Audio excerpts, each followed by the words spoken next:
Glória a Deus, a paz do Senhor Jesus, igreja. Amém, aleluia. É uma alegria para mim poder estar aqui nessa noite. Eu estou muito feliz com essa oportunidade. Eu quero render graças a Deus por ela, por ter o privilégio de vivê-la hoje aqui com os irmãos.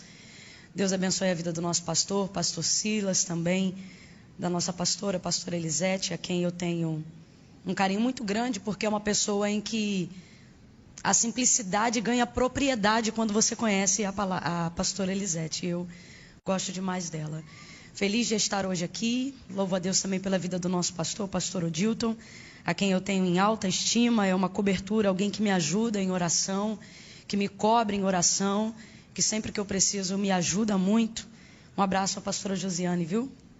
Deus abençoe. Também ao pastor Marcelo, que está dirigindo esse culto como diz o nome dele, né, no início, cheio da graça, né? Não é isso? É Marcelo Graça, pastor Marcelo Graça? Cheio da graça de Deus. Deus abençoe. Pastor Rogério e tantos outros homens de Deus e mulheres de Deus que estão aqui. Abra comigo a sua Bíblia no Evangelho do Senhor Jesus, segundo escreveu João.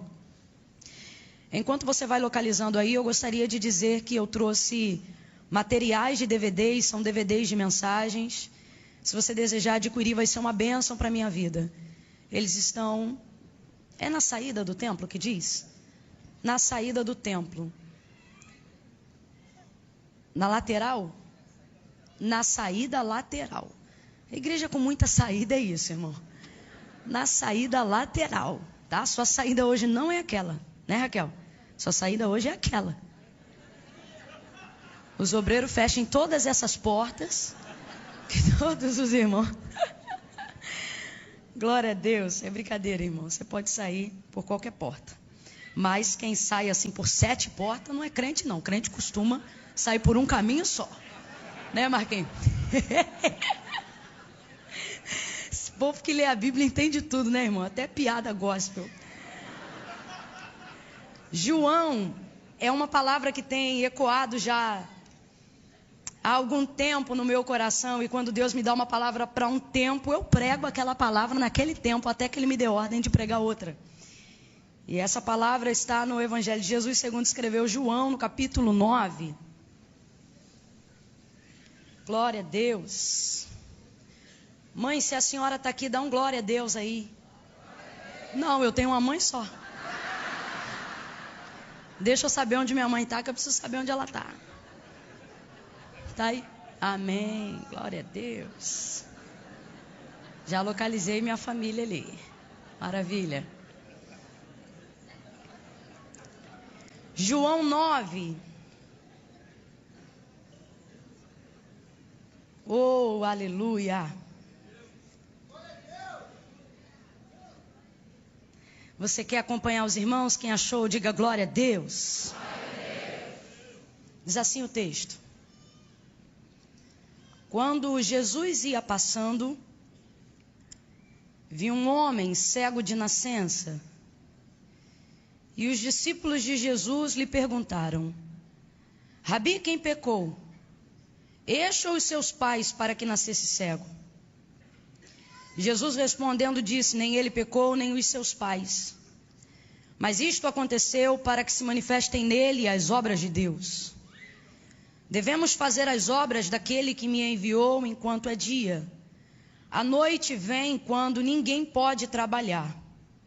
Enquanto estou no mundo, eu sou a luz do mundo. E tendo dito isto, cuspiu na terra, fez lodo com a saliva e aplicou nos olhos do cego. E disse: vai, lava-te no tanque de Siloé, que significa o enviado. E o cego foi, lavou-se e voltou vendo. Então os seus vizinhos e os que dantes o tinham visto a mendigar, perguntavam: não é este aquele que ficava assentado pedindo esmolas? E alguns diziam que era ele, outros diziam: parece com ele.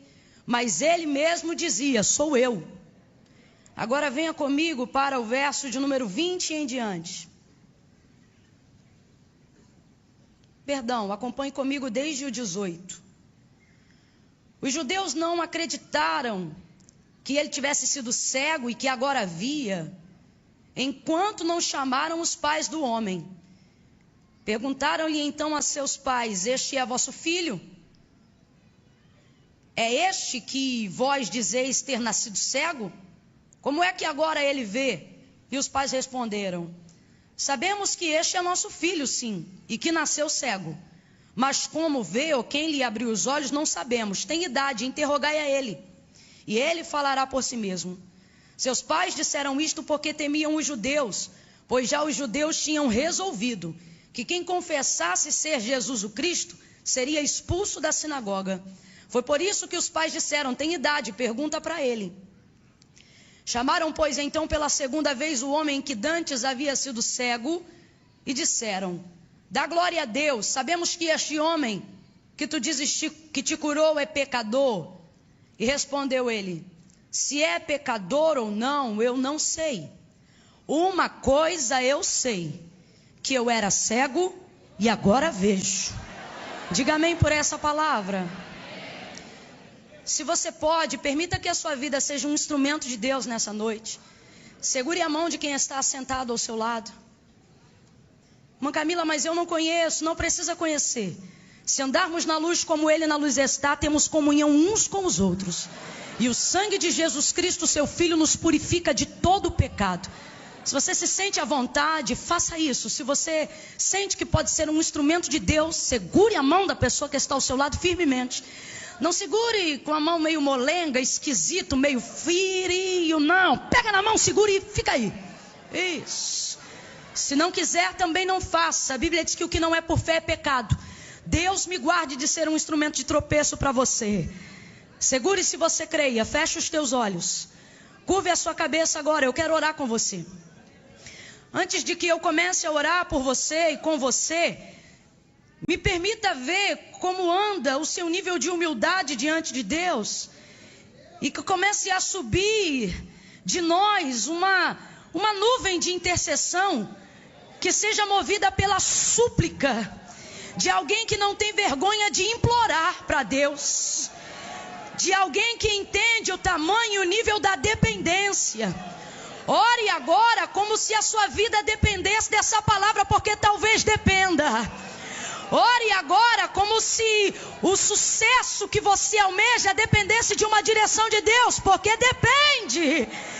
Então se achegue diante da presença de Deus, em comunhão com o seu irmão agora, e comece a clamar ao Senhor. Comece a pedir ao Senhor: Senhor, fale conosco, Senhor, fale conosco, Senhor, fale comigo, Senhor, fale com meu irmão. Senhor, não me permita sair daqui de qualquer forma, sem direção. Senhor, eu vim porque eu creio.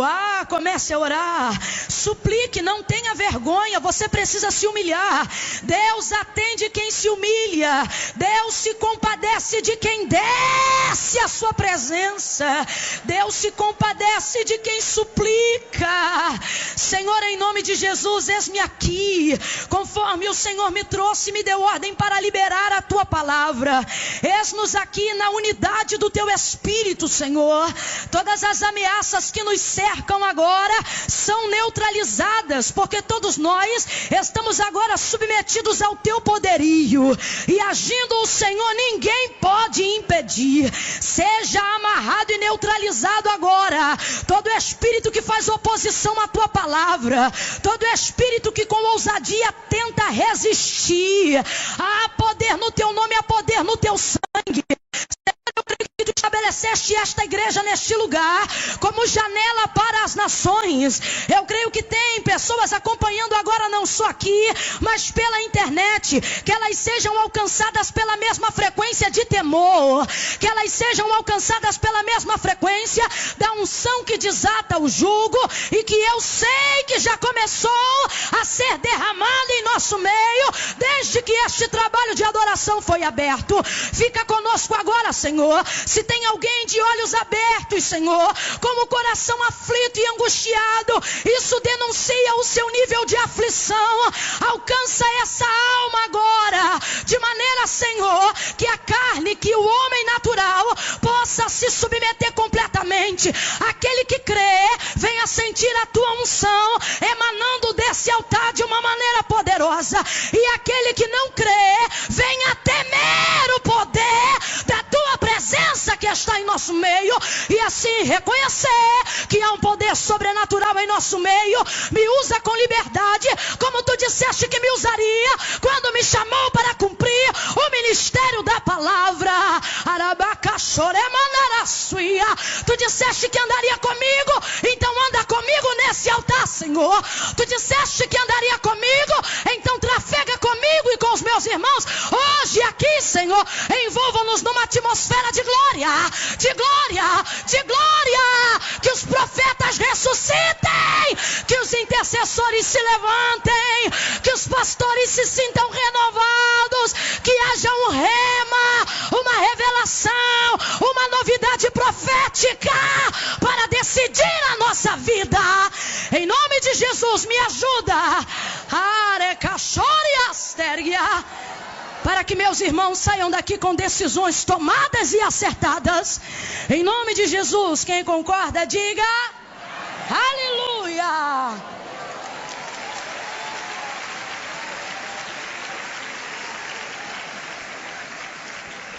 Oh, glória!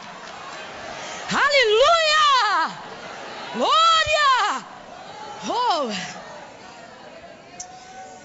Eu vou ter que beber mais água.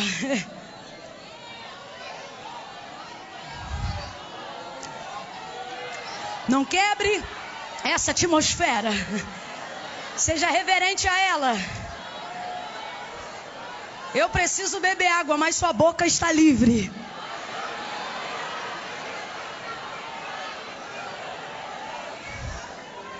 Aleluia. Glória a Deus. Oh, aleluia.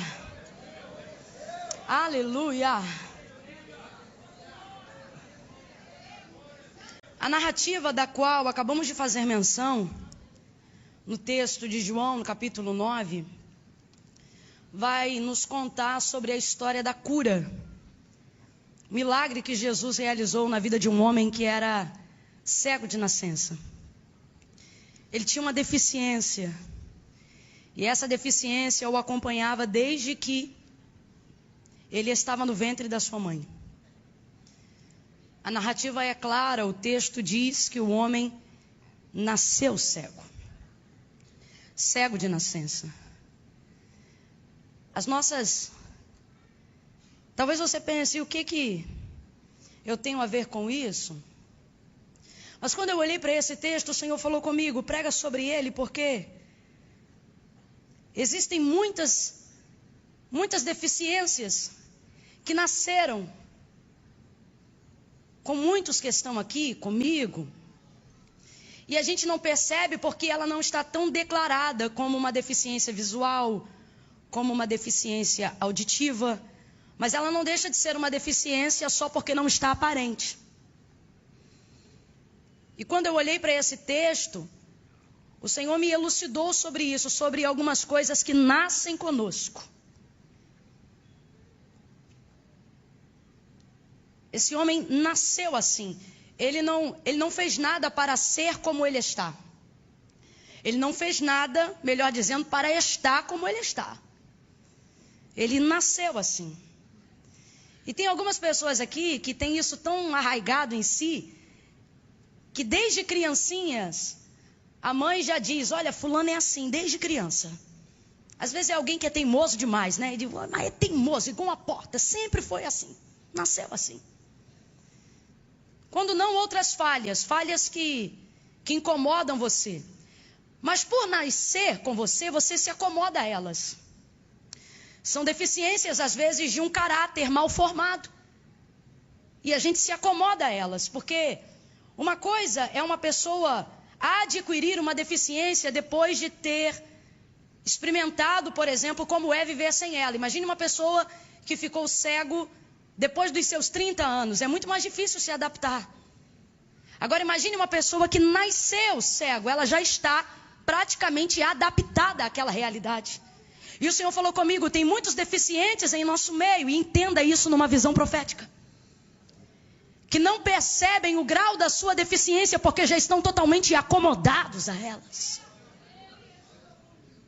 Falhas do nosso caráter, equívocos da nossa personalidade. Coisas que precisam ser alteradas, mas nós já nos acomodamos. Davi falou uma palavra e é a mesma palavra que o profeta Jeremias também mencionou. Ambos disseram assim: em pecado fui gerado e em pecado me concebeu a minha mãe. Pode um feto pecar no ventre da sua mãe, irmãos? Não, não pode. Ele está falando sobre a sua natureza caída, sobre a sua natureza adâmica. O que ele está dizendo é: eu já fui contaminado, eu já nasci dessa maneira, com essa natureza caída por causa do que me aconteceu antes. Paulo também vai falar sobre isso quando escreve a carta aos Romanos, no capítulo de número 7. E ele vai dizer: porque o querer bem está em mim, mas eu não consigo efetuá-lo. O mal que eu não quero, o bem que eu quero, esse eu não faço. Mas o mal que eu não quero, esse eu faço. E o bem que eu quero, esse eu não consigo fazer. E aí ele vai dizer: miserável homem que sou, quem me livrará do corpo desta morte? Ele também está mencionando deficiências que ele sente que o impedem de viver uma vida plena em Deus. E olha que ele atingiu lugares altíssimos, ainda com essas deficiências. E por que, irmã Camila? Porque veja, o Deus falou isso também para o profeta Jeremias. Ele disse o seguinte: antes que te formasse no ventre, eu te conheci. Antes de você ter contaminado, antes do mundo saber o que era pecado, eu já formava você. Eu vejo Deus estabelecendo princípios que não podem ser quebrados por causa das nossas deficiências. Eu vejo um Deus estabelecendo um plano de sucesso para a nossa vida que não será alterado por causa dessas deficiências. Por que, irmã Camila? Porque o Senhor visitará as áreas que nos impedem. Esse é o seu plano desde o início. Quando você observa a vida deste homem, você vai ver como Jesus trabalha na operação desse milagre. Olha o que o texto diz: quando Jesus ia passando, viu um homem cego de nascença. A deficiência desse homem, neste caso, é uma cegueira visual. Por causa disso, os discípulos vão olhar e vão dizer: Rabi, quem pecou? Esse ou seus pais para que nascesse cego?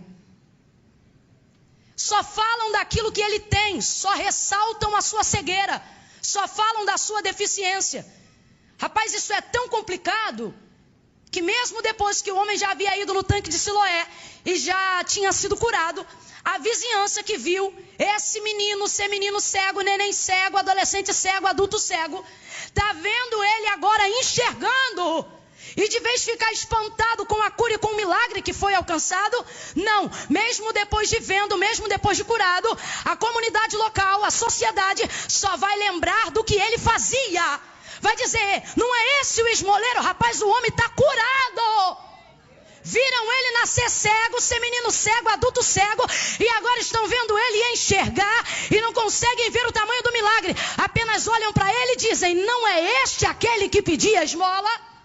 Então veja, os discípulos só conseguem olhar para aquilo que ele tem, só falam da deficiência.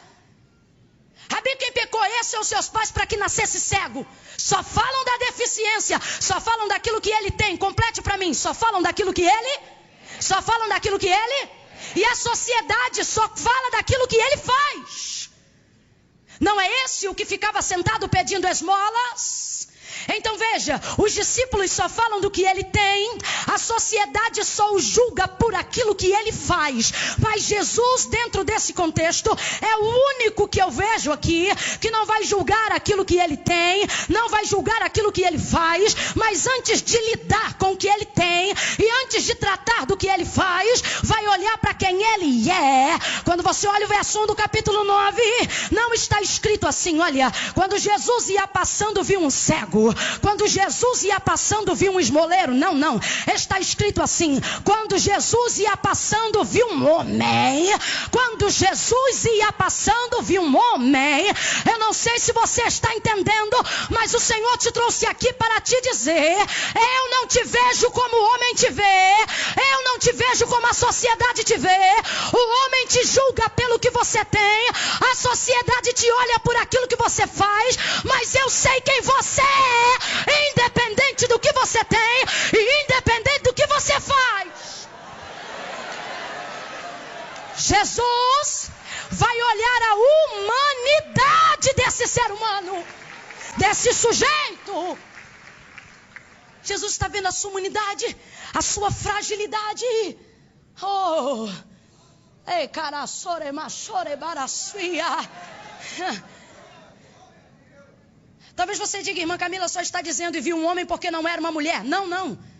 A conotação do texto aponta para a humanidade. O que o Senhor está dizendo é: antes de que eu veja o que você tem e antes de que eu julgue o que você faz, eu sempre olho para quem você é. Porque para Jesus quem você é será sempre mais importante do que o que você tem e do que o que você pode fazer. Algumas pessoas estão achando que não vivenciarão um milagre por causa do que elas têm, por causa do que elas fazem. Jesus está dizendo: o meu olhar sobre você não está baseado no que você tem nem o que você faz. Antes, eu não estou dizendo que Jesus não vai cuidar dessas coisas, mas eu vim aqui te mostrar qual é a prioridade de Jesus quando Ele olha para você. Nem o que Ele tem, nem o que Ele faz. Primeiro, Jesus vai olhar para quem Ele... Falar bem rasgado para todo mundo entender. Você olha e vê uma prostituta, Jesus olha e vê uma mulher antes da prostituta. Você olha e vê um viciado em crack. Antes de você olhar um menino viciado em crack, Jesus olha o menino que está por trás do crack. Jesus sabe quem a gente é, meus irmãos. Quando você olha para o capítulo 1 do livro de Jó, você vai ver Deus dando testemunho de Jó a Satanás. Deus não vai falar sobre nada do que Jó tem. Deus não vai falar de nada do que Jó faz. No auge da sua dor, quando ele já está com cacos de telha, coçando as suas úlceras que atravessavam a sua pele, ele vai fazer menção, ele vai se lembrar de quando ele chegava na sua cidade, como ele era ovacionado pelos seus conhecidos, pelos seus vizinhos. Já vai fazer menção de sentar em uma cadeira e cada um segurar a ponta de uma cadeira e levantar a cadeira para o alto. O texto não vai dizer o que eles diziam, mas tudo leva a crer que o honravam por aquilo que ele tinha e por aquilo que ele fazia. Eu imagino que provavelmente diziam: Jó, o homem dos melhores banquetes, Jó, o dono das maiores festas, Jó, o homem mais rico da terra de Uz, Jó, o maior filósofo de todos os tempos, Jó, poderoso em sabedoria, grande em conhecimento, Jó, o homem dos 1000 camelos, Jó, o homem das muitas ovelhas, Jó, Jó,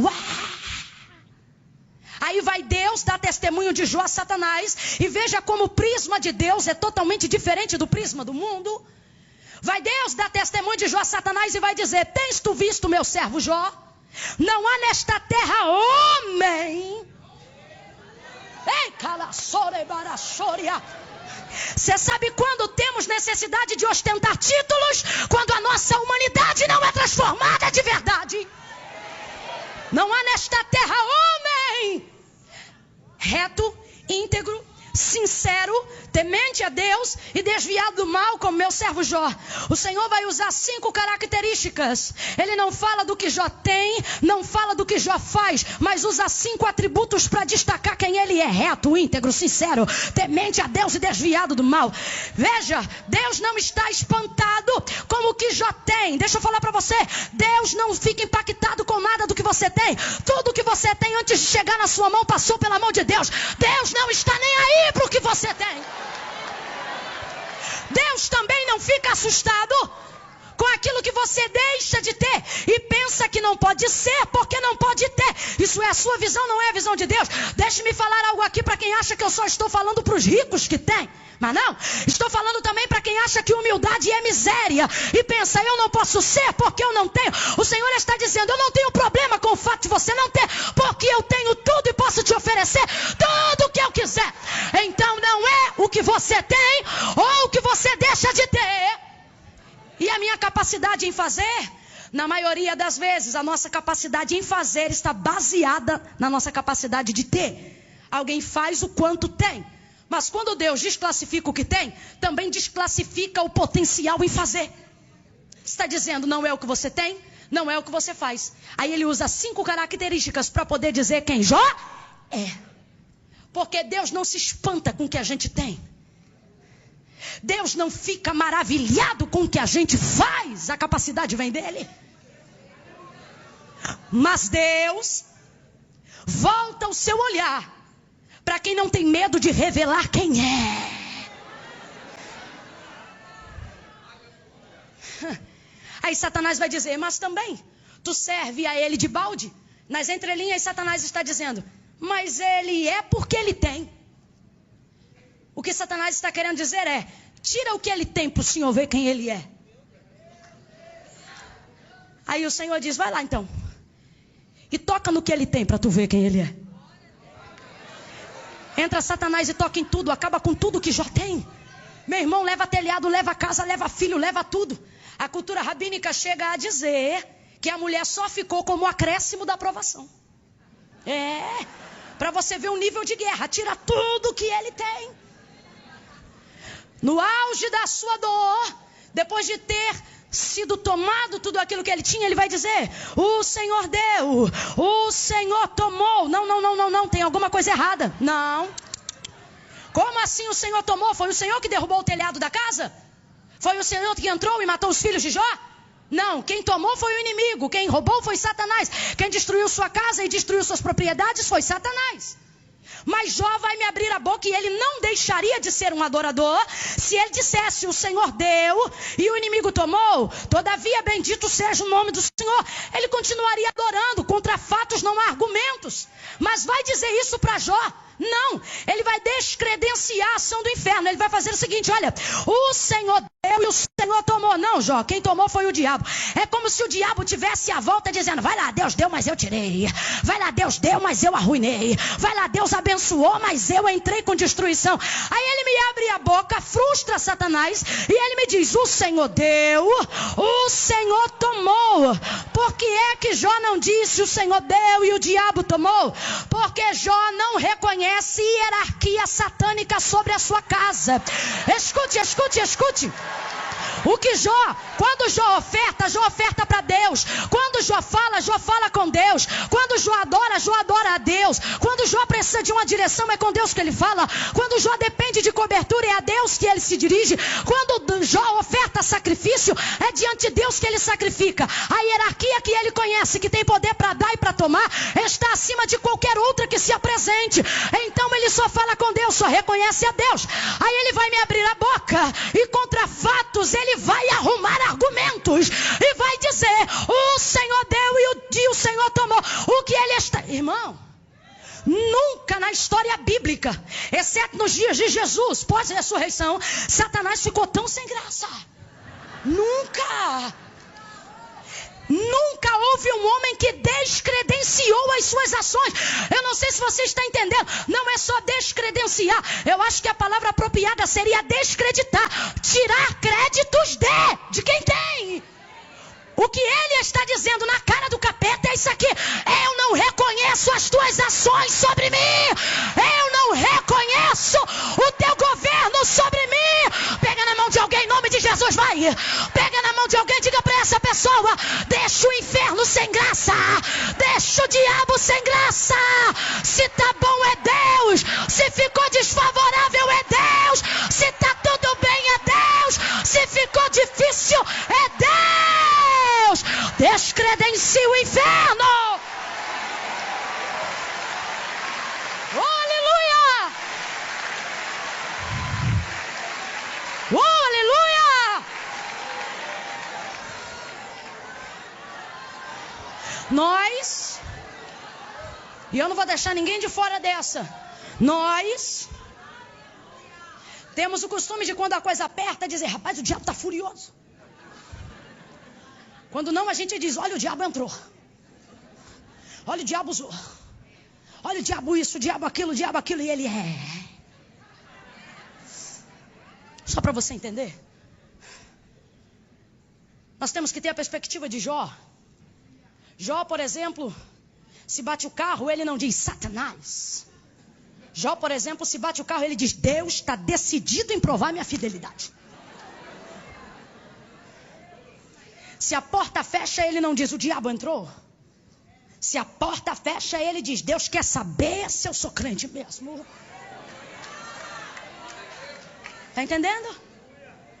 Capítulo 42, Deus restitui em dobro tudo que antes Jó tinha. Isso já é uma outra coisa maravilhosa. Isso fala sobre superar a si mesmo. Antes já não tinha ninguém mais rico que ele. Deus está dizendo, te provei para te deixar mais rico do que tu já era. Agora entenda a profundidade disso, porque eu não estou falando de grana, não estou falando de matéria. Estou dizendo que Deus está dizendo, eu vou te provar. Não é para superar ninguém, é para superar seus próprios limites. Quando chega no capítulo 42, Deus restitui e dá em dobro tudo que antes ele tinha. É Deus respondendo ao inferno. É Deus respondendo aos seus servos. É Deus falando conosco aqui nessa noite. Usando a vida de Jó para tal. Para dizer, olha, se tu ficar preocupado com o que você tem e basear quem você é no que você tem, você será sempre menor do que você pode ser. Porque uma vida que baseia o ser no ter é uma vida volátil, oscilante, vulnerável, frágil, miserável. Você é enquanto você tem. Aí se deixa de ter, também deixa de miserável.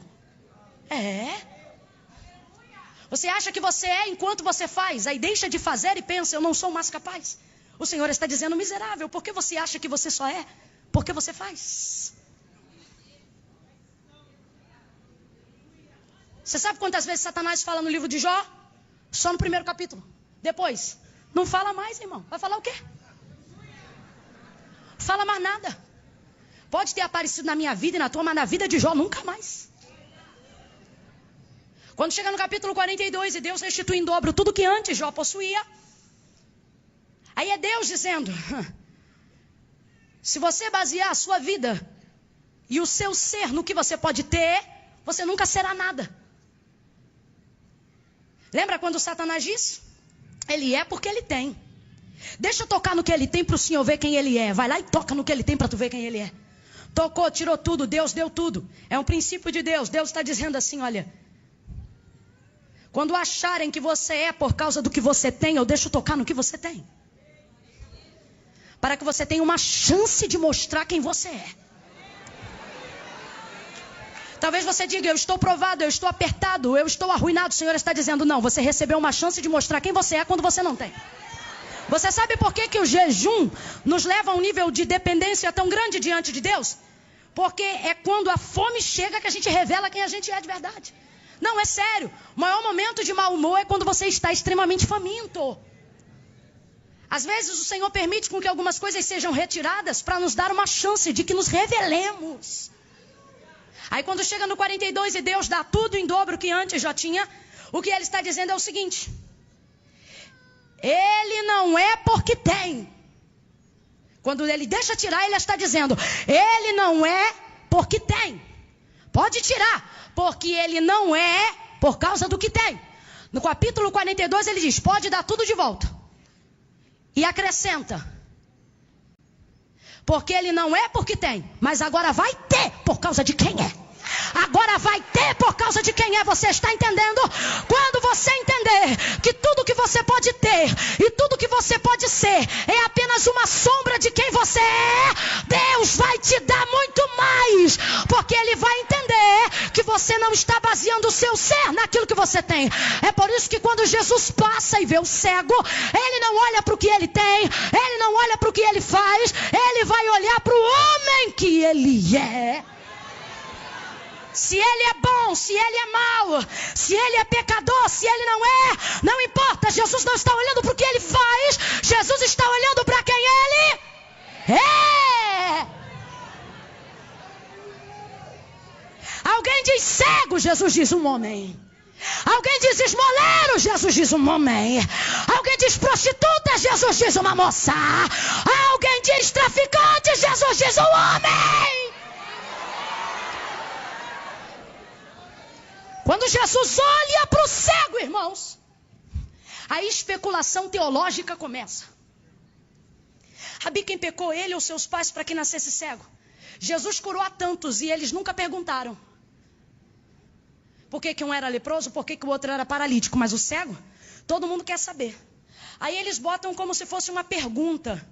Rabi, quem pecou? Esse ou seus pais para que nascesse cego? Isso não é uma pergunta, isso é um julgamento. Quem pergunta diz por quê, não afirma qual é a causa. Eles estão dizendo, ou foi ele ou foi os pais. É só o Senhor falar quem é, porque que foi um deles, a gente já sabe. Começam os questionamentos, vem comigo e diga especulações. É exatamente o que acontece quando Jesus está prestes a fazer um milagre. É exatamente o que acontece quando Jesus para tudo e olha para você. As especulações começam. Eles não tiveram o mesmo interesse por nenhum outro que apareceu necessitando de socorro dentro da história, mas fazem da vida do cego o assunto do almoço. Fazem da vida do cego o assunto da janta. Fazem da vida do cego a tese para ser especulada. Eles não estão preocupados com o cego, porque se o princípio fosse esse, também se preocupariam com os leprosos, se preocupariam com os paralíticos. Eles não estão interessados no cego. O interesse deles é porque o cego é interessante para Jesus. E tem gente aqui deixando de dormir, ficando agoniado, perturbado, porque foi Jesus olhar para você e as especulações começaram. Foi você botar uma Bíblia debaixo do braço e as especulações começaram. Eu não tive o privilégio de nascer num lar evangélico. Então, outrora, quando ia para baile, nessa ocasião, ninguém queria saber com que dinheiro eu pagava o ingresso. E se ficasse assentada numa roda onde a gente bebia, ninguém queria saber com que dinheiro se pagava aquilo que estava bebendo. Você andava na rua para cima, para baixo, ninguém queria saber se era teu namorado, teu amante, teu colega, teu irmão, teu vizinho. Problema. Tu bota uma Bíblia, atrai o olhar de Jesus e todo mundo quer saber, mas tá botando dinheiro do carro com o quê? Foi eu viver para Cristo e de um tempo para cá querem saber, mas mora lá por quê? Paga com o quê? Com o que está abastecendo o carro? Mas por que tem esse carro? E mora nessa casa por quê? E como é que está viajando? E aonde que é isso? E aonde que é aquilo? Aí se você anda com o irmão, alguém, mas será que é marido, é namorado, é amante, é o quê? Tem que ficar de olho, hein? Tem que saber o que é. De repente começam as especulações e a gente vai parando de dormir. Vai ficando agoniado. E Jesus estava dizendo, e Jesus está dizendo para nós hoje aqui, era para você estar dormindo melhor. Porque quando eu não te olhava, tu já caminhava. Quando eu não te olhava, tu já vivia. Quando eu não te olhava, tu já dormia. Agora que chegou o tempo de eu despertar os meus interesses sobre você, as especulações começaram e você está ficando sem comer por causa do que andam dizendo. Está ficando sem dormir por causa do que andam falando. Está ficando perturbado por causa de uma indireta que jogaram de um troço que você está vivendo. E fica agoniado. Jesus está dizendo, era para estar dando culto de ações de graça. Era para estar oferecendo sacrifício de louvor. Porque quando eu não te olhava, ninguém te olhava. Sabe por quê? Tua vida não era interessante. Agora eles querem saber por que eu olhei para você. Mas eles nunca vão entender. As pessoas especulam porque elas querem entender. Por quê? Mas de onde? E como é que foi isso? Mas elas não vão entender porque não tem a capacidade de olhar como Jesus. A sociedade só te julga pelo que você tem. A comunidade local te avalia pelo que você faz. Jesus está dizendo, ninguém vai entender porque eu não te olho como eles te olham. Ninguém vai entender porque eu não te vi como eles te veem. Ninguém vai entender. E as especulações começam. Eu não sei para quem, mas Deus trouxe algumas famílias hoje aqui para dizer, vai dormir. Para de bater boca em comentário de rede social. Para de se ofender como indireta. Ter o privilégio de alguém falando da sua vida mais do que a dele própria é ter o privilégio de entender que a tua vida é mais interessante do que a dele.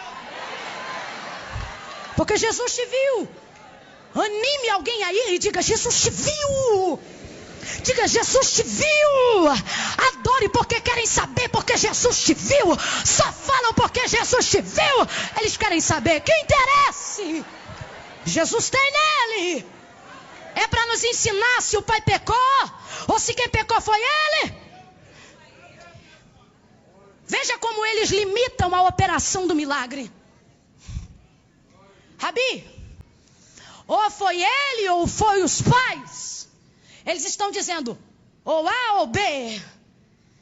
Eles estão limitando o milagre, a operação de Jesus na vida daquele cego. Ou é desse jeito ou é desse jeito. Ou é assim ou é assado. Eu até entendo quando a sociedade, quando vem de fora e alguém limita dizendo, é porque ele é assim porque o pai era, e a mãe é assim e ele vai ser assim também. É porque só tem dois caminhos, ou vai ser desse jeito ou vai ser desse jeito. Eu até entendo quando vem de fora, mas muito mais me incomoda. Jesus está mandando eu falar sobre isso. Quando não vem de fora, vem de você. Aí me incomoda muito mais. Porque eles não podem impedir, mas você pode tolir o que Deus está prestes a fazer. Não porque ele não é poderoso, mas porque algumas coisas dependem de você. É necessário que aquele que se aproxima de Deus creia que ele existe, que é galardoador daqueles que o buscam. Quando você começa a limitar, aí eu começo a me preocupar. João 4. Houve uma mulher também, a samaritana, no poço de Jacó. Não veio de fora, veio dela. Ela limitou o que Jesus queria fazer naquela hora. Ele diz assim: traze-me aqui o teu marido. Eu não tenho marido. Tu disseste com verdade, porque tu já tiveste 5. E o 6º que tu está agora não é teu marido. Aí ela diz: mas aonde é que deve se entregar oferta? Onde é que se deve adorar? Aí quando a gente olha, a gente pensa assim: a mulher ficou sem graça e está fugindo do assunto.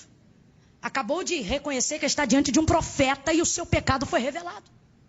Mas não, ela não está fugindo da conversa. É só você entender a cultura. Ela está entrando mais na conversa. É tão tremendo porque Jesus acabou de dizer: traz aqui o teu marido. E ele sabe ou não sabe que ela não tem marido?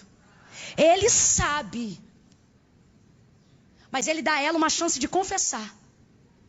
Quando ela diz eu não tenho, ele diz: tu disseste bem. Aí eu te pergunto: é bonito dizer que você está com um homem que não é teu? Não é? Mas Jesus não se ausenta da conversa. Por quê? Jesus não procura beleza. Jesus não está procurando os experts da ética. Jesus não está procurando os profissionais da moral. Jesus está procurando quem tem coragem de falar a verdade. Jesus tem muito mais prazer em conversar com um vacilão verdadeiro do que com um hipócrita que prega moral. Escute, escute. Aí ele diz, tu disseste com verdade, tu disseste bem. Aí ela diz: mas aonde é que se deve adorar? No templo ou no monte? Ela não está fugindo da conversa, ela está entrando. O que ela está dizendo nas entrelinhas é isso aqui: aonde eu levo oferta para expiação desse pecado? No templo ou no monte? Aí Jesus vira para ela e diz: tu sabes que a salvação vem dos judeus. O que ele está dizendo é: se tu quisesses levar oferta para a expiação desse pecado, tu terias que levar essa oferta para o templo, porque é lá que Deus recebe a oferta. Lá com os judeus. Dizendo isso, o que ele está dizendo é o seguinte: mas lá tu não entra, porque tu és samaritana. E no monte, Senhor, no monte é Deus que não aceita, porque vocês perverteram a liturgia do culto. Eu não sei se você está entendendo, ela acabou de limitar. Ela está dizendo: eu recebo perdão no templo ou no monte? Aí Jesus diz: pegou para você, porque você limitou. Você acha que perdão só tem no templo ou no monte? Aí o que ele está dizendo pegou mais ainda. Porque o que ele está dizendo é o seguinte: no templo tu não entra e no monte Deus não aceita. Tu vai fazer o quê? Ele já vem com a solução em seguida e diz: mas a hora chegou. Nas entrelinhas, Jesus está dizendo: não precisa esperar o domingo da Santa Ceia para fazer concerto. Faz na quinta-feira da vitória. Mas a hora chegou e já vem, em que os verdadeiros adoradores adorarão ao Pai, não apenas no templo, ou preocupados com o monte. O que Jesus está dizendo é: chegou a hora da adoração ser expandida, e toda a humanidade compreender que você não está limitado a um lugar ou a um fato. Aí ele diz assim: a hora chegou, já vem e fala contigo agora. O que ele está dizendo é: quem faz a hora sou eu, e quem libera perdão para você agora sou eu. Seja perdoada. Mas antes do milagre, antes da operação, ela vai limitar, dizendo: no templo ou no monte. Sabe o que é isso? Mania de trazer Deus para o seu mundinho. Mania de trazer Deus para a sua cultura local. Mania de colocar Deus dentro de uma caixinha. Deixa eu te falar, tira ele de lá, ele não cabe lá dentro. Tira Jesus dessa caixinha que você formatou hoje. Você diz: Senhor, faz aqui, faz aqui, faz aqui. O Senhor está dizendo: eu não te chamei baseado em quem você era, porque eu não te chamei baseado no que você podia, porque você não podia nada quando eu te chamei. Você não fazia nada quando eu te chamei. Você não tinha potencial nenhum quando eu te chamei. Eu te chamei baseado em quem eu sou. O que ele está dizendo é: quando eu te vi te olhando de cima para baixo. Quando eu te vi te olhando daqui para aí. Por que agora você quer conversar e quer me obrigar a vir daqui para cá?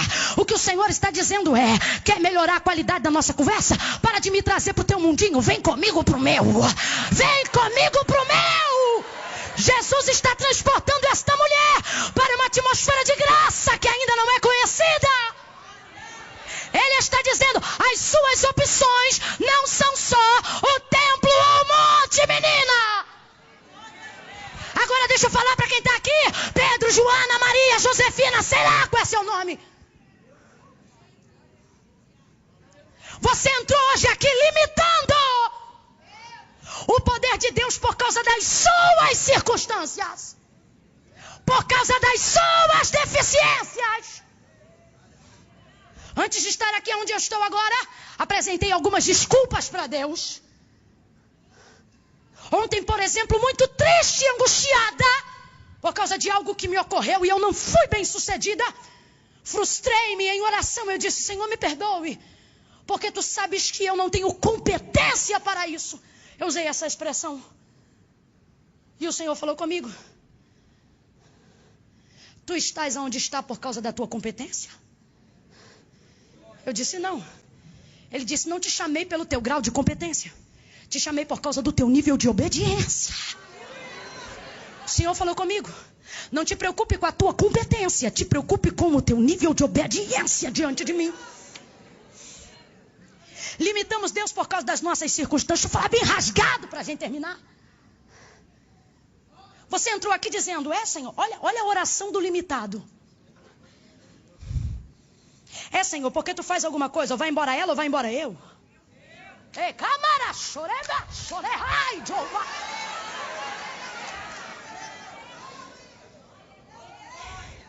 Senhor, porque eu quero fazer a tua obra. Mas ou o Senhor me dá um salário digno e eu faço a tua obra, ou o Senhor abençoa a minha vida espiritual para que eu seja remunerado e assim eu possa largar o trabalho. Teu papo com Deus é esse, ou uma coisa ou outra. Ele está trazendo Deus para tua caixinha. Ou é aqui ou ali. Senhor, porque ou tu abre o empréstimo no banco ou eu vou ter que falar com a agiota. Limitando o poder de Deus por causa das suas circunstâncias. Trazendo Deus para o seu mundinho. Ei, não foi o cego que achou Jesus. Foi Jesus que passando viu um cego. Não foste vós que escolhestes a mim, João 15. Foi eu que vos escolhi a vós. Jesus está dizendo, não está no seu controle, mas está no meu. Senhor, porque ou sai ele ou sai eu. Jesus, quando eu olhei para a mensagem, ele disse, diga à minha igreja que eu sou a terceira alternativa. Eu disse, Senhor, não tem, só tem duas, ou é ele ou os pais, ou é o templo ou é o monte. Jesus disse, pois é, diga que eu sou a opção surpresa. Qual? Aquela que ele não cogitou, aquela que ela não pensou. Sabe aquele profeta que revela tudo quando você precisa? Fala que eu não contei para aquele profeta, contei para um que ele não conhece. Sabe aquela irmã que tem os sonhos de interpretação e que de vez em quando você procura para interpretar, tua vida está branca para ela, porque o Senhor está dizendo, eu tenho uma opção surpresa, uma opção desconhecida. Ou sai ele ou sai eu. Jesus está dizendo, e se eu te disser que não sai ele nem você, entra eu e fica os dois.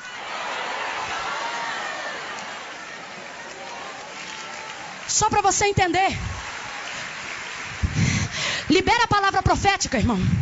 Libera a palavra de fé. Pega na mão de dois aí e diga para ele, Deus manda te dizer. Isso é profético, eu estou debaixo de uma palavra profética. O Senhor está me revelando pela sua palavra. Não estou falando como diz o nosso pastor, de dia, de hora, de ano, de número de conta, é profético. Pega na mão desse teu irmão e diga para ele, tem surpresa. A opção surpresa vai pintar na tua casa. A opção surpresa vai pintar no teu trabalho. A opção surpresa vai entrar no teu casamento. Quem pode celebra. Surpresa! Vai ter surpresa! Eu creio! O telefone vai tocar! Eu creio! A porta vai se abrir! Eu creio!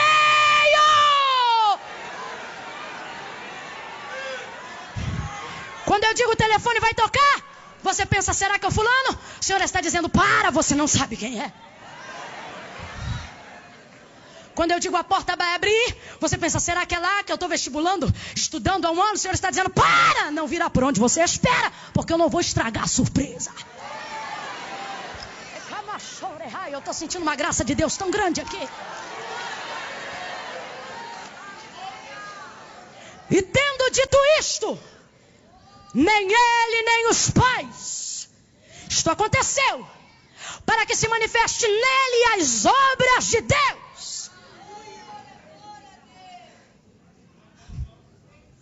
Tendo dito isto, cuspiu, fez lodo com a saliva. Numa versão mais apropriada, fez lama. Abre a boca, diga lama. Lama tem um poder de exposição muito grande. O Senhor agora vai pegar a lama e vai colocar apenas na região dos olhos, porque é a área da deficiência dele. Eu não sei qual é a sua, mas a sua proximidade com Jesus há de revelar a área da sua deficiência. Se ainda não revelou, é porque você ainda não chegou perto o bastante. Se tem uma coisa que revela defeito, é proximidade. Sabe por que eu sou amada por muitos? Porque eles me conhecem pouco. Proximidade revela defeito.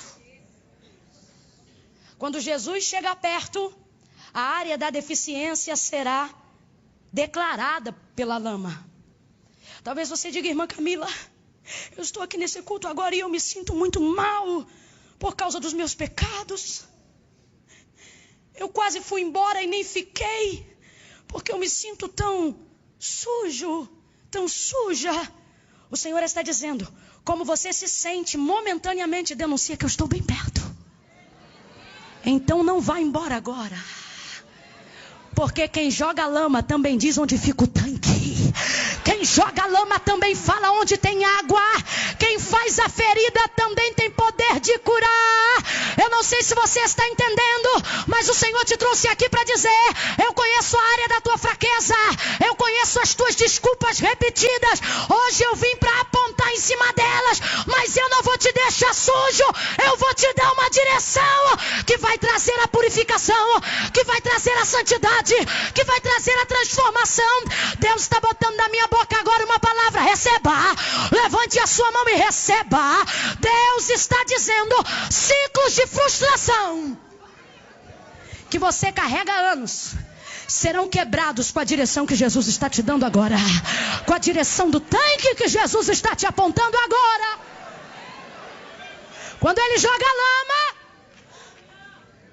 ele diz, vai no tanque de Siloé. O homem vai e se lava, e ele começa a enxergar. Eu tenho uma ideia e uma aplicação sobre o texto e não consigo me calar diante do que acredito. Quem cura a água do tanque ou o toque de Cristo?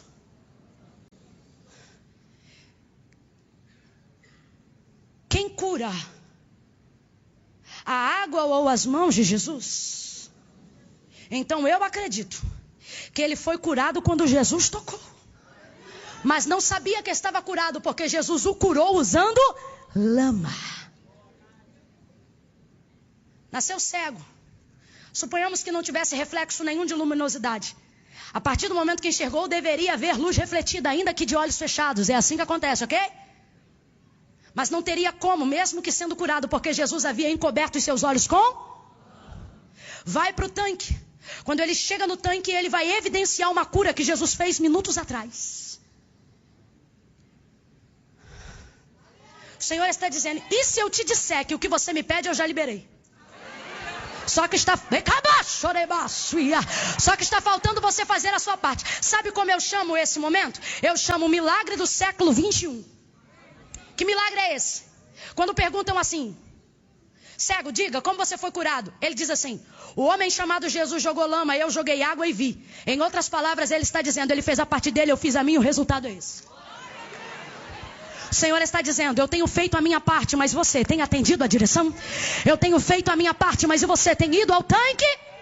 Eu já quebrantei o coração de quem você precisa pedir perdão, mas você não liga para ele. Eu já visitei o endereço que tu me pediu reconciliação, mas tu troca de calçada toda vez.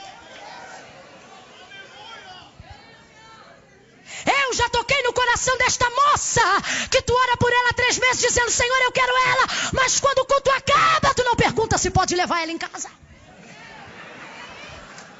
Jesus está dizendo, eu fiz a minha parte. Minha parte já está feita. Senhor, como eu sei que tu fez? Tu só vai saber quando tu evidenciar a direção que eu te dei. Olhe para alguém e diga, coragem. Vá ao tanque. Ele lava. É curado. Sendo curado, os fariseus pegam ele, colocam dentro da sinagoga e dizem, olha ele aí, está dizendo que Jesus curou ele. Eles olham para ele e digam, cego, como é que tu foi curado? Tu era cego mesmo? Eu não acredito em você. Vai chamar o pai e a mãe. Chama o pai e a mãe, ó.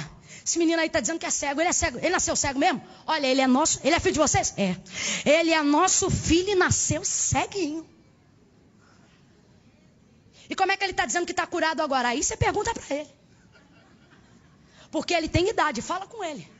Quando o milagre é grande, ninguém se compromete. Não queriam se comprometer porque tinham medo de serem expulsos da sinagoga. Mas o cego não está nem aí para ser expulso. Porque por ser cego não entrava antes. Agora que está vendo, se não quiser, ele também está nem aí. Aí perguntam, chamam ele. E agora vão perguntar pela segunda vez. Na primeira vez já tinham perguntado. Diga, como é que tu foi curado? Ele diz, o homem chamado Jesus. Jogou lama, eu joguei água e estou vendo. Tu dizes que ele é o quê? Aí ele diz, para mim é profeta. E aí perguntam para ele, fala de novo, dá glória a Deus, porque esse homem aí que tu está falando, ele é pecador. Fala como é que tu foi curado. Ah, irmão, ele me vira para os homens e aí eu já entendo por que Jesus escolheu ele. Não era porque ele tinha, era por quem ele era mesmo. Vou te falar quem ele era agora. Quando perguntam, quando dizem assim, dá glória a Deus, o homem que te curou é pecador. Fala direito como é que você foi curado. Ele diz assim, vocês querem ser discípulos dele? É por isso que perguntam tanto. Aí eles dizem assim, nós não. Nós somos discípulos de Moisés. Vai tu ser discípulo dele. E o homem me sai. E as palavras finais dele são essas. Se é pecador ou não, eu não sei. O que ele está dizendo nas entrelinhas é, quem fala do que não sabe é você. Eu só falo do que eu sei. E o que eu sei é que o que vocês pensam sobre ele não muda o que eu sei que ele fez em mim. Eu não sei se você está entendendo. Galeria, olha para cá. O que ele está dizendo é, o que vocês falam sobre ele não altera a experiência que eu vivi com ele.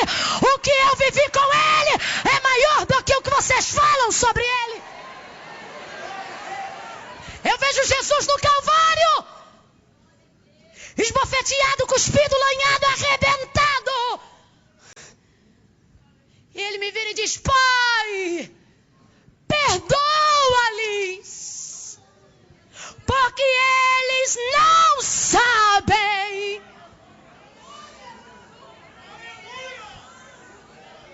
O ex-cego deu um show de ética para os príncipes. Vocês falam do que não sabem, eu vou falar do que eu sei. E o que eu sei foi o que ele fez. Pare de basear suas experiências com Deus no que os outros sentem. O culto termina. E tu diz, tu sentiu aquele negócio aquela hora pro irmão? Ele diz assim, não senti nada não. Ele diz, pode ser emocional mesmo. Não, aquela palavra que o pastor Dilton falou naquela hora, rapaz, aquilo me acertou. Foi tremendo, não foi? Não senti nada não. Vai ver que foi por causa do louvor que eu fiquei mexido. Nunca viverá a plenitude do que Deus tem para ti, enquanto basear as tuas experiências no que os outros sentem. Cada um fala do que sabe. Fale do que Jesus está fazendo. Fale do que você está sentindo. Fale do que você está vivendo com Ele. Me sai ele cheio de experiência, chega lá fora. E eu tenho que entregar o microfone, senão o marido vai brigar quando chegar em casa. Quando chega lá fora, quem está lá fora, gente? Jesus, que ficou sabendo que ele já tinha sido capturado para ser interrogado. Jesus volta de novo ao encontro dele. A porta de trás, isso aqui é só um contexto para você entender, se fecha. Mas Jesus está do lado de fora, a pouco de distância da onde está a sinagoga. O Senhor está dizendo, depois que você viver completamente algumas experiências comigo, algumas portas se fecharão atrás de você. Sabe do que isso fala? É expulsão. A Bíblia diz que ele foi expulso de lá. Tem churrasco, irmão, que a gente viveu uma experiência com Jesus e esquecem o nosso telefone na hora. Tem Santa Ceia, tem ceia de Natal, perdão, que esse ano você não vai ser convidado. Tudo porque você diz que está vivendo. Não chama ele não, porque só sabe falar do que está vivendo, do que foi o culto daquele. Aí você fica, puxa vida, a porta fechou. Quando ele chega lá, a porta fechou pelas costas. Tem um homem diante dele. E este homem tem uma mensagem que de si mesmo prega dizendo, eu sou a porta. Está Jesus do lado de fora. Ele sabe que é Jesus? Não, porque quando Jesus curou ele era. Aí olha a conversa dos dois. Jesus chega e diz assim, homem, tu crê que o homem que te curou é o Filho do Deus vivo? A Bíblia diz que ele era cego, não diz que ele era surdo. Aí ele me vira do outro lado e diz, como crerei se não sei quem é? Aí Jesus diz, sou eu que falo contigo? Ele queria ter certeza. Sou eu que falo contigo? Aí ele diz, creio. Creu por quê? Porque Jesus disse que era ele agora? Não. Creu por causa do que ele já havia vivido? E agora ele está enxergando. Então, por mais que ele não tivesse visto antes, agora enxergando, ele sabe que é Jesus, que é o profeta, que é o Senhor, por causa do que ele fez. O que Jesus está fazendo com ele? Dando uma oportunidade de reconhecer. O que Jesus está fazendo com ele? Dando-lhe uma oportunidade de agradecer. Quando Jesus tocou, ele era cego. Quem aqui, depois de viver uma experiência com Jesus, se lembrou de uma época que vivia distante dos caminhos e da vontade do Senhor? Um carro que capotou, uma enfermidade que tomou conta do seu corpo. Você viu gente morrer com a mesma enfermidade e você está vivo para contar a história. E aí quando você olha para o teu passado, quando você era cego, você diz assim, rapaz, naquela época eu nem sabia quem ele era, mas ele já me via. Quem já chegou a essa conclusão aqui? Quem já se lembrou de um episódio de desgraça e pensou e disse, rapaz, naquele dia era para ter dado tudo errado, foi Deus que me livrou. E olha que eu nem servia a ele ainda, hein? Quem já chegou a essa conclusão em algum momento da vida? Aí Jesus está dizendo, é porque o cego era você, eu já vi há muito tempo. Jesus está dizendo, quem não me via era você, eu já te vi há muito tempo. E agora que você está enxergando, você reconhece que eu sou o Filho do Deus vivo? Eu creio. Eu não creio porque o Senhor está dizendo agora, eu creio baseado no que o Senhor fez antes com a sua misericórdia.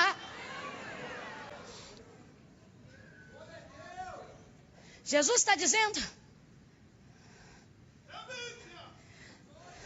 naquela viela, quando o tiro comeu solto, eu te livrei. Tu era cego, mas agora está aqui me vendo. E eu te pergunto, tu reconhece que foi eu naquela viela? Quando o carro capotou 4 vezes e tu saiu do lado de fora com apenas uma perna quebrada para não esquecer do testemunho. Tu não sabia quem eu era, tinha entornado um bocado de caixa de cerveja na mente. Mas eu te livrei.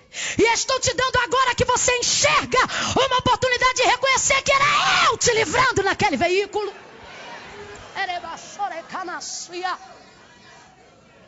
Teu casamento já era para ter ficado em pedaços. A mulher que você amava era para ter partido. O homem que você queria ia se despedir com uma adúltera. Mas eu entrei, mexi, trabalhei. E hoje estamos 2 aqui para glorificar o meu nome. Agora eu te pergunto, baseado no que eu fiz antes, tu reconhece agora que eu já te via, que eu já te sondava, que eu te protegia, que eu te amava, que eu preparava um plano para você? Fica de pé, igreja linda de Jesus.